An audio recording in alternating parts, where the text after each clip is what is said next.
So in these steps, before you start, getting into anything, you gotta select the perfect angle for your webinar. And you do this simply by having market research. So, you've probably done some market research already if you've been running a VSL call funnel. So, you do have your ICP. And so, yeah, just, dig back into that doc, find what separates you from your competition, address your audience's biggest barriers, and, choose one goal that attracts your ICP. So to give you some examples, your webinar could, be around, if you're in the B&B space, for example, how to finance rent-to-rent deals for Airbnb.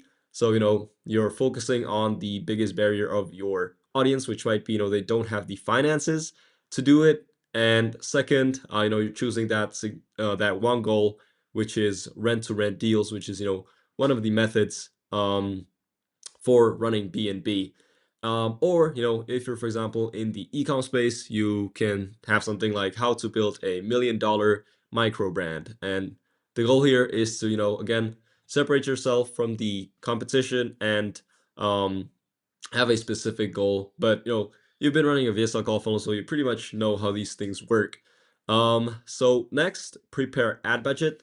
Now, this is a optional step. I know people that are running it simply off organic traffic, and they're crushing with it. And if you do have a big audience as well, good for you. You can absolutely crush with it. Even more, I think, if you do have a decent organic traffic, you'll absolutely crush with webinars. But if that's not exactly your case, you can run ads, and in my experience, I've seen that live webinar campaigns, consistently get the lowest cost per lead.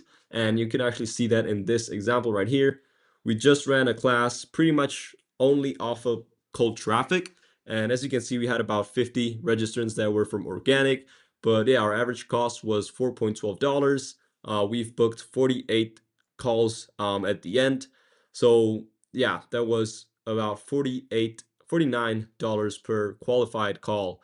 So yeah, if you can, I highly recommend running ads to it as well. It's super simple, and yeah, it works very, very well.